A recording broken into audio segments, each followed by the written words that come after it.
আমি আল্লাহর কোন ইবাদতের মধ্যে সামান্যতম কাউকে অংশীদার বানানো যাবে না, বানানো যাবে।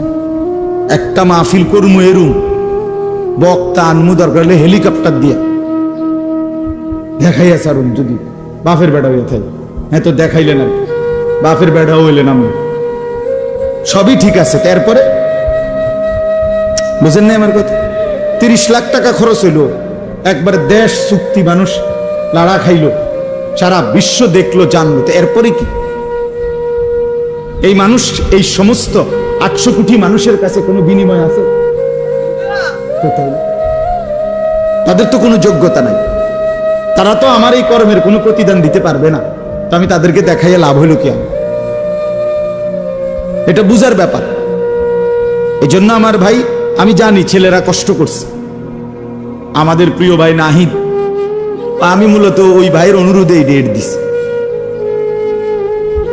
তো বাস্তবতা হলো, আপনাদের কাছে এটা বুঝাইতে চাই সবসময়, নওজোয়ান ছেলেদের কাছেও আমার অনুরোধ, ভাই নেক কাজ, এই যে একটা মাহফিলের ইন্তজাম করা, কোরআন সুন্নাহর ইন্তজাম করা, কথা শুনবার, এটা কিন্তু একটা আমল। কি বলেন? এটা একটা নেক আমল না? এটা আল্লাহর জন্য হওয়া চাই। আমি বলবো আল্লাহর জন্য, আপনি শুনবেন আল্লাহর জন্য, আয়োজনকারী আয়োজন করবে আল্লাহর জন্য। আর প্রত্যেকেই মনোযোগ দিলে, আন্তরিকতা নিয়ে শুনলে বরকত হবে। ও বাবা, তোমরা এনে বুট খাইও না, খাইও না বেকুবের মতো, হাইসো না, হাইসো না, বন্ধ করো বাবা, পরে খাইও, পকেটে নাও এটা। তাহলে এই জন্য বললাম, হ্যাঁ আমার এটা কষ্ট করি আমি, আমার শ্রোতা যতক্ষণ, আমি শুধু আমারটা আমি বলে গেলাম, আমার সময় পার করা 1 ঘন্টা, এরপরে আপনার কি হলো না হলো এটা আমার জানার বিষয় না। না, এটা কোনো কথা না, এটা কোনো কথা না। আমার মনে আছে, আমার ছাত্র জীবনে আমার একজন উস্তাদ আমারে বলছিলেন, আমার সেই হুজুরে ইন্তেকাল করছে, হুজুরে আমারে বলছিলেন, আনিস, যখনই আল্লাহর কথা বলতে বসবা তো এটা মনে রাখো যে মানুষগুলোর সামনে বসছো, এই মানুষগুলো তোমার বান্দাও না, তোমার উম্মত না। কথা বুঝছেন না? মনে এরা আমার বান্দাও না, আমার উম্মত না, এরা আল্লাহর বান্দা, রাসূলুল্লাহর উম্মত। অতএব তুমি এটা মানসিকতা এই মাথায় নিয়ে করো যে কার সামনে বলতেছে, জানতেন কেউ না, এরা আল্লাহর বান্দা, এরা রাসূলুল্লাহ সাল্লাল্লাহু আলাইহি সাল্লামের উম্মত, তোমার কেউ না এরা। তো তুমি মনে রাখো, হুজুরে বলছেন, মনে রাখো যেন আল্লাহ তোমাকে বলছেন আমার বান্দাদেরকে আমার কথাটা বলো, যেন রাসূলুল্লাহ সাল্লাল্লাহু আলাইহি সাল্লাম বলছেন, আনিস আমার উম্মতেরা, এদেরকে আমার কথাগুলো বলো। যেন শ্রোতার প্রতি কদর থাকা চাই, কদর থাকা চাই।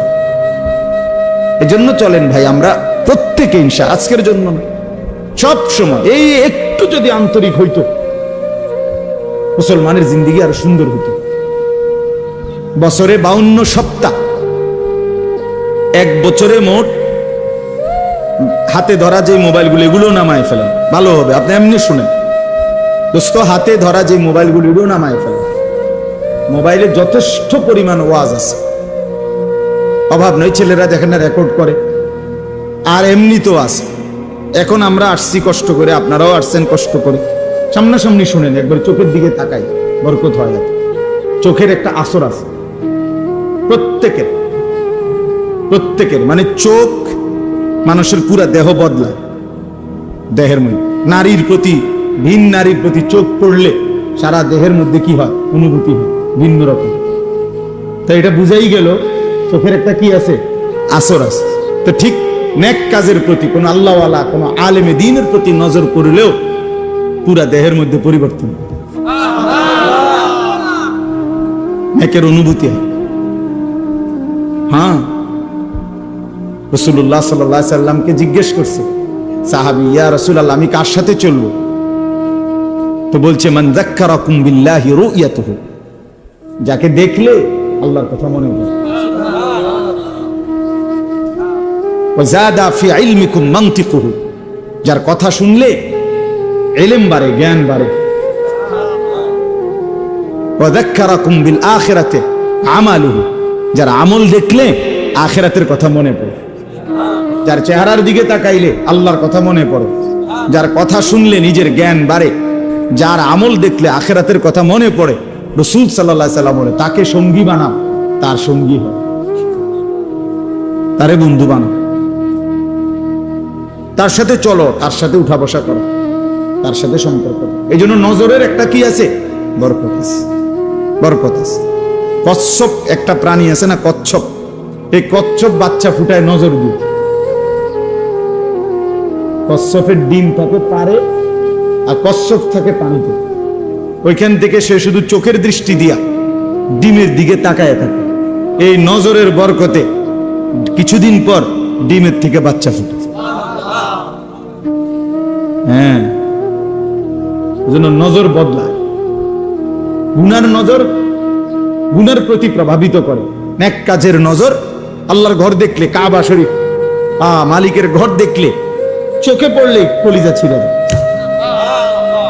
চোখে পড়লেই কালো গিলাফ আশেক পাগল হয়ে যায়, হেবে দিছে, কথাবার্তা সবকিছু এলোমেলো হয়ে যায়। এটা একটা ভিন্ন বিষয়। নজর, নজর। মদিনার সবুজ গম্বুজ নজরে পড়লেই সফরের সমস্ত ক্লান্তি দূর হয়ে যায়, দূর হয়। নজরের সাংঘাতিক বরকত, পরিবর্তন হয়। আমরা অনেক সময় বুঝি না আর কি, মার দিকে নজর দিলে জান্নাত মিলে যায়।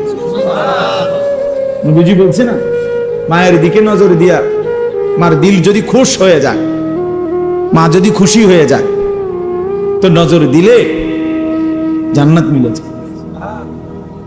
যেই স্ত্রী স্বামীর সামনে এভাবে দাঁড়ায় যে স্বামী তার দিকে তাকাইলে, স্ত্রীর দিকে, স্ত্রীর হাসি মুখ দেখলে স্বামীর দিল খুশি হয়ে যায়, আল্লাহ রাসূল সাল্লাল্লাহু আলাইহি ওয়াসাল্লাম বলছেন ওই নারী জান্নাতি নারী, শ্রেষ্ঠ নারী। হ্যাঁ, এই নজর, নজর মানে মহিলা এভাবেই স্বামীর সামনে পেশ করছে নিজেকে, যে স্বামীর দিল তাকাইছে রে, ইজা নাযারা ইলাইহা সাররাত, নজর। এরকম অনেক উদাহরণ দিলাম। এই জন্য ভাইয়া সবাই এটা খেয়াল করা। ওই যে এই অপদার্থ, এটা বুঝলেন, এইটারে আলবিদা রাখছে। এখন কেমন লাগলো কথাটা শুনছো? আমি তো সুন্দর করেই বলছিলাম। হ্যাঁ, অনেকেই আছে গাদ্দার, মানসিকতাটা হলো এমন যে তুই রে বেটা, ইতান হুজুর মুজুর বেটা, তো এতে বালা কত হুজুর দেখছি বেটা। এটা এক ধরনের মানে মানসিকতাটার মধ্যে একটা তেড়ামি বা, যে যা বলুক আমি আমার মতো। এটা বর্তমান ইয়াং ছেলেদের অনেকের মানসিকতা এমন যে ভদ্রতা, শালীনতা, বংশের, মা বাবার, ধর্মের, কোরআনের, ইসলামের, ব্যক্তিত্বের, মানবিকতার কোন ইজ্জত, সম্মান, ভদ্রতা থাকুক বা না থাকুক, আমি আমারটা করি। কাটতে কেরম লাগছে এটা তোমার বুঝ, আমার তো কিচ্ছু লাগছে না।